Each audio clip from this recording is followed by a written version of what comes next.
हमारे सभी वीडियोज़ सबसे पहले देखने के लिए लाल कलर का सब्सक्राइब बटन दबा दें, बगल की घंटी को दबा दें। यह पूरी तरह फ्री है। जब आप किसी भी व्यक्ति को अपने दोनों भौहों के बीच में भ्रूमध्य में देखने में समर्थ हो जाएं, कैद करने में समर्थ हो जाएं, तभी आप किसी भी व्यक्ति का मारण कर सकते हैं, 100% कर सकते हैं। दोबारा समझ लीजिए एक बार। आपके दोनों भौहों के बीच में, जिसे भ्रूमध्य भी कहते हैं, जहां आज्ञा चक्र का स्थान दिखाया गया है, जिसे शिव नेत्र भी कहते हैं, जहां भगवान शिव की तीसरा नेत्र दिखाया गया है, वहां पर अगर आप किसी भी व्यक्ति को कैद करने में समर्थ हो गए, 5 मिनट से ज़्यादा मन विचलित किए बिना अगर आप वहां पर स्थिर हो गए, तो आप किसी का भी मारण कभी भी किसी भी वक्त कर सकते हैं। बिल्कुल निश्चित बात है। लेकिन याद रहे, ये 5 मिनट हो सकता है 500 वर्ष की अगर आयु मिल जाए तो भी न प्राप्त हो, और गुरु कृपा अगर बरस जाए तो हो सकता है कि 5 सेकंड में भी प्राप्त हो। तो पहली बात। दूसरी बात कि मेरे ऊपर किसी ने मारण कर दिया, या वो व्यक्ति मेरा फोटो ले गया, मेरा कपड़ा ले गया, मेरा ये ले गया, मेरा पैर का धूल ले गया, अब मुझे कहीं मार ना दे, मारण ना कर दे। बहुत लोगों के फ़ोन आते हैं, पंडित जी मेरा कपड़ा गायब हो गया छत से, पंडित जी मेरा जूता गायब हो गया पैर का, कहीं वो मेरा मारण ना कर दे। तो याद रखिएगा, मारण करने के लिए सबसे पहले किसी भी व्यक्ति को उसके आज्ञा चक्र पर विकसित होना जरूरी है। अगर कोई भी व्यक्ति अपने प्राण केंद्र को आज्ञा चक्र पर स्थापित करने में समर्थ नहीं है तो वो मारण करने में समर्थ नहीं है।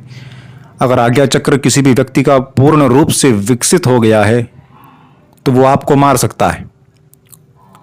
और जिस व्यक्ति का आज्ञा चक्र विकसित होगा, वो पहली बात तो इतने गहरे नशे के अंदर होगा कि उसको किसी को मारने और किसी को जिलाने से कोई फर्क ही नहीं पड़ने वाला। भगवान शिव मृत्यु के पार हैं, क्योंकि उनका आज्ञा चक्र पूर्ण विकसित है, इसीलिए उनको शिव नेत्र है।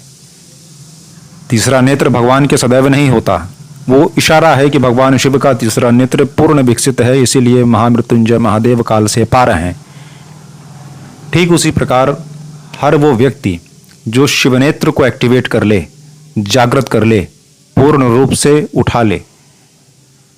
सक्रिय होना अलग होता है, उसमें स्पंदन होगा, थोड़ा दर्द होगा, थोड़ा चुंबकीय प्रभाव समझ में आएगा, वाइब्रेशन होगा, वो एक अलग सब्जेक्ट है।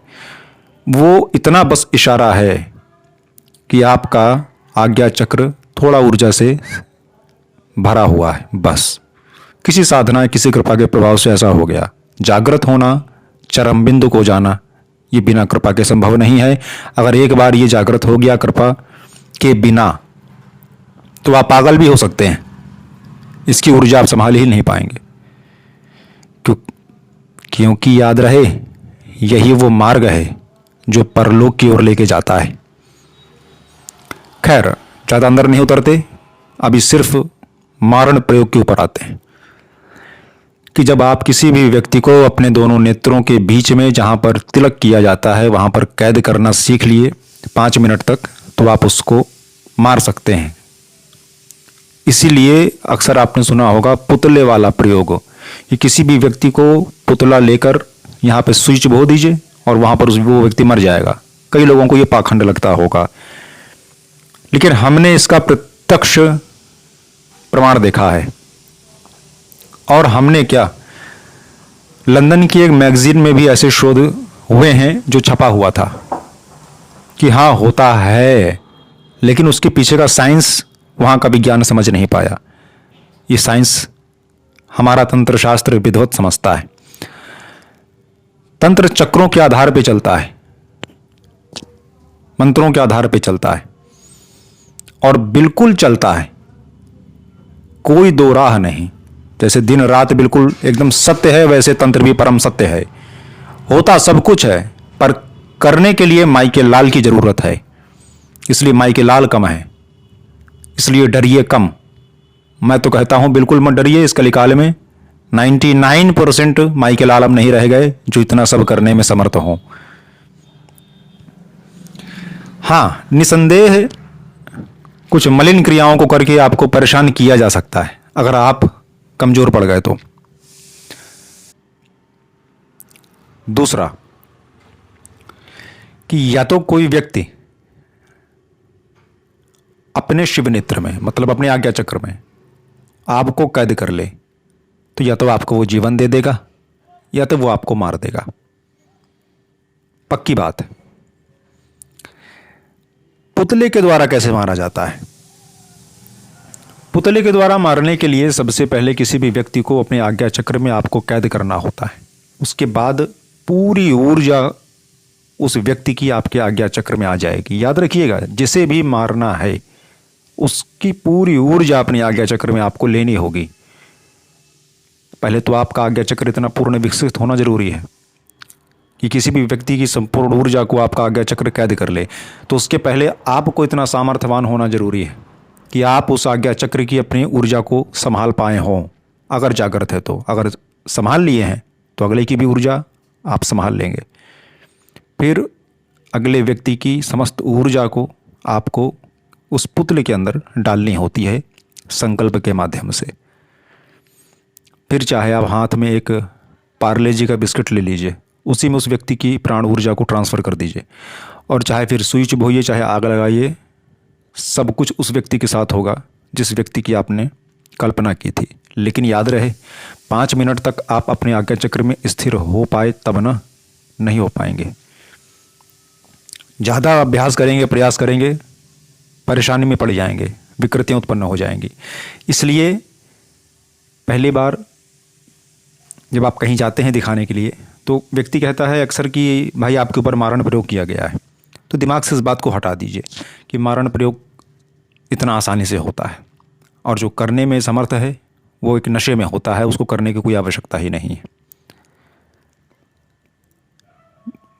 एक बात और यहाँ समझना है, मान लो कोई व्यक्ति कर ही दिया या करने में समर्थ ही है,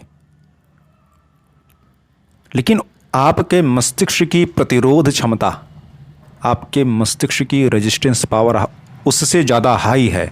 भले ही आज्ञा चक्र डेवलप ना हो, प्रतिरोध क्षमता आपकी ज़्यादा है, तो भी आपका बाल बांका नहीं होगा।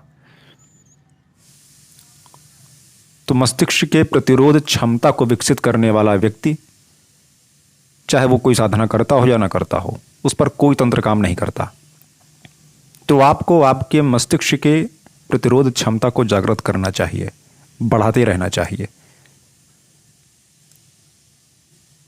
न कोई तंत्र काम करेगा, न कोई मंत्र का दुष्प्रभाव काम करेगा। यहाँ तक कि उस व्यक्ति को अगर जहर का इंजेक्शन भी लगा दिया जाएगा तो जहर भी उसके दिमाग में नहीं चढ़ेगा। अब कितने प्रतिशत में आपकी प्रतिरोध क्षमता जागृत है वो आपके ऊपर है। मैं यहाँ सावधान कर देना चाहता हूँ कि कोई भी साधना अपने मर्जी से मत करिएगा सुनकर। मारण आदि तंत्र क्रियाओं से डरना बंद करिए। करने वाले 99% नहीं हैं, 1% हैं, तो वो अपने मस्ती में रहते हैं। इतनी क्षमतावान धरती पे कोई और नहीं, ठीक है ना। तंत्र कल्याण का मार्ग है। कुछ मलिन विद्या छोटी मोटी की जाएगी तो आप अपने रेजिस्टेंस पावर को बढ़ाकर उसको दूर कर सकते हैं। आपके अंदर असीम क्षमता है। हर हर महादेव, जय सिया राम।